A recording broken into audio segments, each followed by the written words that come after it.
Hello friends, welcome back to YouTube channel economics आसान है। Guys, आज हम डिस्कस करने वाले हैं objectives of government budget. Government budget के क्या ऑब्जेक्टिव्स हैं? एग्जाम में क्वेश्चन आता है या तो डायरेक्टली क्वेश्चन आ जाएगा कि गवर्नमेंट बजट के ऑब्जेक्टिव्स को एक्सप्लेन करने, या फिर केस स्टडी आती है जिसमें तुम्हें आइडेंटिफाई करना पड़ेगा कि गवर्नमेंट बजट की किस ऑब्जेक्टिव की बात करी गई है। तो डिटेल में देखना पड़ेगा ये टॉपिक।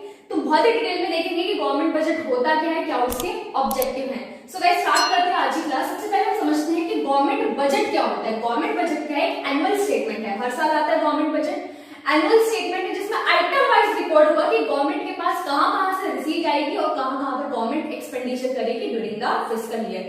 तो जो गवर्नमेंट बजट बनाती है ना, वो कुछ ऑब्जेक्टिव्स पर बेस्ड होता है। तो वो ऑब्जेक्टिव्स क्या है, उनको हम डिस्कस करने वाले हैं। तो सबसे पहले हमारा ऑब्जेक्टिव आता है रीअलोकेशन ऑफ रिसोर्सेज, कि गवर्नमेंट के पास जो रिसोर्सेज है गवर्नमेंट उसको रीअलोकेट कैसे करेगी।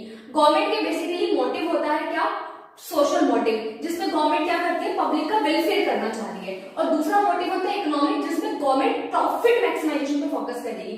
तो मेनली जो गवर्नमेंट का मोटिव होता है ना, वो सोशल होता है, वेलफेयर करना होता है, और प्रॉफिट एंड जाना तो सेकेंडरी बात है। ठीक है, तो कैसे करेगी रीअलोकेशन ऑफ रिसोर्सेज?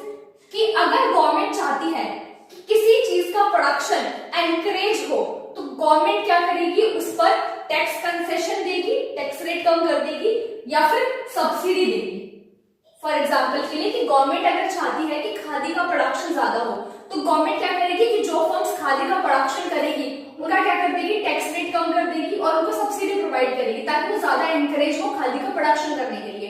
बट अगर गवर्नमेंट किसी चीज का प्रोडक्शन डिस्करेज करना चाह रही है, तो गवर्नमेंट उस पर टैक्स रेट क्या करेगी, बढ़ा देगी और सब्सिडीज हटा देगी।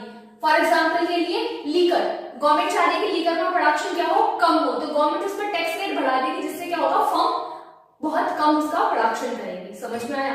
बट फिर भी अगर कोई प्राइवेट फर्म इंटरेस्टेड नहीं है गवर्नमेंट के ऑब्जेक्टिव को फुलफिल करने के लिए, कोई इंटरेस्टेड नहीं है कि खादी का प्रोडक्शन करे, तो गवर्नमेंट डायरेक्टली प्रोड्यूस करेगी गुड्स एंड सर्विसेज। अगर वो इकोनॉमी के लिए बेनिफिशियल है, तो गवर्नमेंट क्या करेगी, खुद से उसका प्रोडक्शन स्टार्ट कर देगी। अगर कोई प्राइवेट फर्म इंटरेस्टेड नहीं है तो गवर्नमेंट खुद से खादी का प्रोडक्शन स्टार्ट कर देगी, फॉर एग्जांपल के लिए। समझ में आया? तो फर्स्ट ऑब्जेक्टिव में रीअलोकेशन ऑफ रिसोर्सेज होता है। गवर्नमेंट टैक्स और सब्सिडी के थ्रू क्या करेगी, प्रोडक्शन को एनकरेज या डिस्करेज करेगी। अगर फिर भी कोई प्राइवेट फर्म इंटरेस्टेड नहीं होगी, तो फिर क्या करेगी, खुद प्रोडक्शन करना स्टार्ट कर देगी। क्लियर? सेकेंड हमारा ऑब्जेक्टिव आता है reducing inequalities in income and wealth. Income and wealth की जो इनइक्वालिटी है उसको रिड्यूस करना है। देखा है इकोनॉमी में क्या है, कुछ लोग बहुत पुअर है, कुछ बहुत रिच है, तो ये जो रिच एंड पुअर के बीच में इनइक्वालिटी आ रही है because of income and wealth, तो इसको रिड्यूस करने का काम करता है कौन? गवर्नमेंट। तो गवर्नमेंट कैसे करेगी इसको? गवर्नमेंट क्या करेगी, जो रिच पीपल है उनके ऊपर हैवी टैक्सेस लगा देगी, हैवी टैक्सेस रिसीव करेगी वहां से, और उस टैक्स को स्पेंड करेगी पुअर पर। तो जिससे क्या होगा, पुअर पीपल का लिविंग स्टैंडर्ड रेज होगा, और ये जो इनइक्वालिटी का जो गैप है, ये गैप रिड्यूस होगा। ठीक है, देन आता है इकोनॉमिक स्टेबिलिटी। इकोनॉमिक स्टेबिलिटी का मतलब क्या है, कि इकोनॉमी को स्टेबल बनाना है। इकोनॉमी स्टेबल कब होगी, जब प्राइस स्टेबल होगा। अब प्राइस में क्या होता है, फ्लक्चुएशंस आते रहते हैं, प्राइस में फ्लक्चुएशन आएंगे। अगर प्राइस कंसिस्टेंटली राइज होता जाएगा, तो इकोनॉमी में क्या सिचुएशन क्रिएट होगी, इन्फ्लेशन की। इन्फ्लेशन की सिचुएशन कब क्रिएट होती है, जब हमारी एग्रीगेट डिमांड ज्यादा होती है एग्रीगेट सप्लाई से। ठीक है, सप्लाई कम है, डिमांड ज्यादा है, तो प्राइसेस बढ़ेंगे, तो इन्फ्लेशन की सिचुएशन क्रिएट होगी। देन क्या हो सकता है, अगर प्राइस कंसिस्टेंटली डिक्रीज हो रहे हैं, तो डिफ्लेशन की सिचुएशन क्रिएट होती है। कब होती है, जब हमारी एग्रीगेट डिमांड लेस देन होती है एग्रीगेट सप्लाई से। कि सप्लाई ज्यादा है, डिमांड कम है, तो प्राइसेस क्या करने पड़ते हैं, कम करने पड़ते हैं। अब ये सिचुएशन क्रिएट हो रही है, मान लो इन्फ्लेशन या डिफ्लेशन की, तो हमारी इकोनॉमी स्टेबल नहीं है, स्टेबिलिटी नहीं है। तो इकोनॉमी को स्टेबल लाने के लिए गवर्नमेंट क्या करेगी, अपने एक्सपेंडिचर और टैक्स के थ्रू इसको कंट्रोल करने का काम करती है। कैसे करेगी, समझो। अगर इन्फ्लेशन की सिचुएशन है, लोग क्या कर रहे हैं, डिमांड ज्यादा कर रहे हैं, सप्लाई कम है, प्राइस कंसिस्टेंटली बढ़ रहे हैं, तो इस सिचुएशन में गवर्नमेंट अपना एक्सपेंडिचर रिड्यूस कर देगी। अब गवर्नमेंट अपना एक्सपेंडिचर रिड्यूस करेगी, फॉर एग्जांपल के लिए गवर्नमेंट कोई फ्लाईओवर बनवा रही थी, रोड बनवा रही थी, इससे क्या होगा, लोगों को एम्प्लॉयमेंट मिलेगी, एम्प्लॉयमेंट मिलेगी तो इनकम बढ़ेगी। तो गवर्नमेंट जब अपना एक्सपेंडिचर रिड्यूस करेगी, कम रोड बनवाएगी, कम फ्लाईओवर वगैरह बनवा रही है, तो गवर्नमेंट कम एक्सपेंडिचर करेगी, तो लोगों को एम्प्लॉयमेंट कम मिलेगी, एम्प्लॉयमेंट कम मिलेगी तो इनकम कम होगी, इनकम कम होगी तो एग्रीगेट डिमांड कम होगी, और ये सिचुएशन क्या हो जाएगी, करेक्ट हो जाएगी। देन क्या कर सकती है गवर्नमेंट, टैक्स रेट बढ़ा सकती है। टैक्स रेट जब बढ़ेगा तो लोगों की डिस्पोजेबल इनकम क्या हो जाएगी, कम हो जाएगी।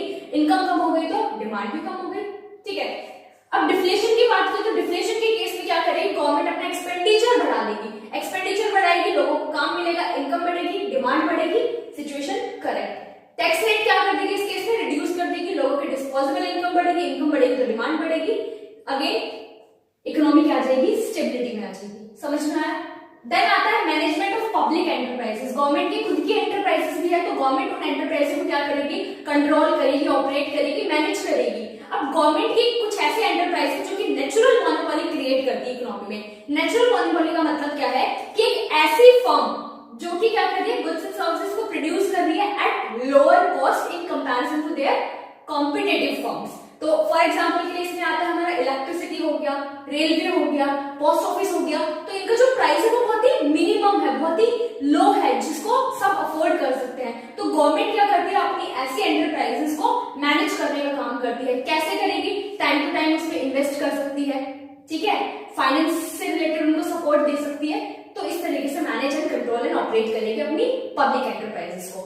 देन आता है इकोनॉमिक ग्रोथ। इकोनॉमी की ग्रोथ कब होगी, जब गुड्स एंड सर्विसेज का प्रोडक्शन बढ़ेगा। गुड्स एंड सर्विसेज का प्रोडक्शन कब बढ़ेगा, जब इकोनॉमी में इन्वेस्टमेंट होगी। तो फोकस करा जाता है यहाँ पे कि लोग ज्यादा से ज्यादा क्या करें, सेविंग करें, और सेविंग कहाँ जाएगी, बैंक में, और बैंक क्या करेगा, उस सेविंग को चैनलाइज करेगा, इन्वेस्टमेंट देगा किसको, फर्म्स को, प्रोड्यूसिंग सेक्टर को। इससे क्या होगा, इकोनॉमी में ज्यादा से ज्यादा इन्वेस्टमेंट होगी, इन्वेस्टमेंट होगी तो प्रोडक्शन होगा गुड्स एंड सर्विसेज का, जीडीपी बढ़ेगी, ग्रॉस डोमेस्टिक प्रोडक्ट बढ़ेगा, ठीक है। तो इससे क्या होगा, इकोनॉमी की ग्रोथ होगी। देन आता है reducing regional disparity. Regional disparity है कि कुछ रीजन बहुत ज्यादा डेवलप हो चुके हैं, कुछ रीजन बहुत ज्यादा बैकवर्ड है।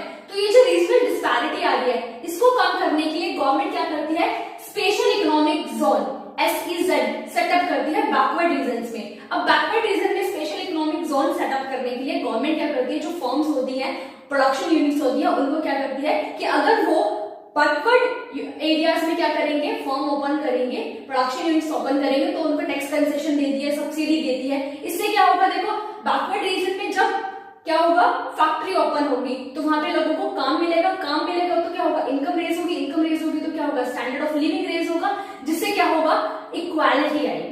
समझ में आया? अब एग्जाम में क्वेश्चन क्या आता है, केस स्टडी बेस्ड क्वेश्चन आता है कि केस स्टडी में दे दिया जाएगा कि भाई गवर्नमेंट क्या कर रही है, रीजनल डिस्पैरिटी को रिड्यूस करने के लिए स्पेशल इकोनॉमिक जोन सेटअप कर रही है, तो गवर्नमेंट कौन सा ऑब्जेक्टिव फुलफिल कर रही है। तो ऑब्जेक्टिव को आइडेंटिफाई करना पड़ेगा, और ऑब्जेक्टिव को आइडेंटिफाई तभी कर पाओगे जब तुम्हें सारे ऑब्जेक्टिव के मीनिंग्स पता हो।